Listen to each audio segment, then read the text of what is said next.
Check out over 40 other Lucy Lennox titles in audio format at www.lucylennox.com/audiobooks.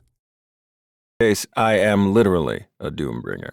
Do you expect me to go in there with pom-poms and a cheerful chant about the joys of acquisition redundancies? We were striding down 9th Avenue toward the Gallon Building for my last and the ultimate takeover in the plan I'd concocted after that night at the Crosby Country Club 15 long years ago. York Capital was finally mine. It had taken me 10 long years of planning and surreptitiously buying up stock here and there as the market and my own liquid capital allowed. But it was finally here. The day I got to walk in and tell Warren York where he could shove it.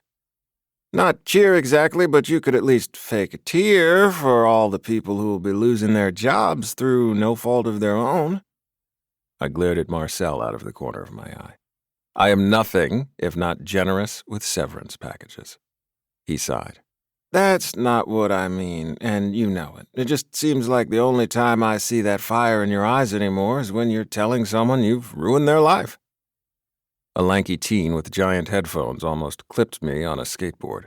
I grunted and stepped to the side, trying not to bark out a complaint about him not watching where he was going. When did I ever have fire in my eyes for something besides work? Marcel skipped to catch up with me. His shorter legs often had to work harder to keep up with my pace, but the younger man had boundless energy, so I didn't worry too much about it. When you helped those kids in Queens find a place to practice their music? When you donated a truck to the family rescue group? When you visited your mom for her? I cut him off. Stop. If this is your way of buttering me up for some other do-good project, it's unnecessary. I told you to go ahead and fund whatever causes you want. That's the purpose of the Blackwood Giving Program. Just submit your request to Dara and she'll assess it. You're deliberately misunderstanding me, which is incredibly uncharming. He grabbed my elbow to stop me from walking into a moving car, but as soon as the car passed, we continued. You've become so focused on building the business, I feel like you've forgotten how to have fun. I've never been fun, I corrected. He fisted his hands and shook them in the air while letting out a sound of frustration. That's what I'm trying to say. God, Gray, you're going to die of a heart attack before you're 40. What's the point of all this financial success if you don't have some fun? Take a break, for God's sake. You did it. You finally finished the corporate acquisitions you've been working on for a decade. Go to the Mediterranean, ride a camel in the desert, hike the Appalachian Trail. Do something. Something other than studying the market and jumping at every opportunity that comes your way. The point of financial success is to ensure I never have to worry about money ever again, I informed him. To make sure my mother doesn't have to clean up another puddle of vomit or get groped by a patient on pain meds. To make sure everyone who ever doubted me, ever stood in my damned way, knows I succeeded despite the obstacles. To help others. That's the point. Yes, fine, I know, I get it. But it's done now. He grabbed my arm again to stop my forward progress.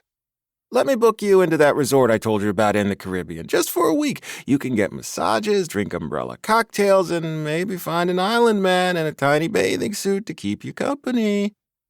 Remind me again why I keep your bossy self around, I grumbled. Because my charming smile lights up your life. Also because my very rich, very muscular husband would frown on you firing me. I rolled my eyes.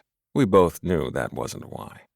His suggestion did sound good, and after the satisfaction of seeing the look on Warren York's face today when he realized he no longer owned his family business, it might be nice to go revel in it with a quasi-celebration. Hypothetically speaking, is there Wi-Fi at that resort? I asked. Marcel rolled his eyes. Even if there wasn't, I know you have a sat phone and a satellite hotspot. Remember when I thought you were out of service on that safari and you still managed to send me a week's worth of contract work that needed to be done overnight? That contract couldn't wait. If I hadn't gotten the necessary signatures before leaving Tanzania, the deal would have fallen through. Tell that to my husband, he muttered. It was his birthday.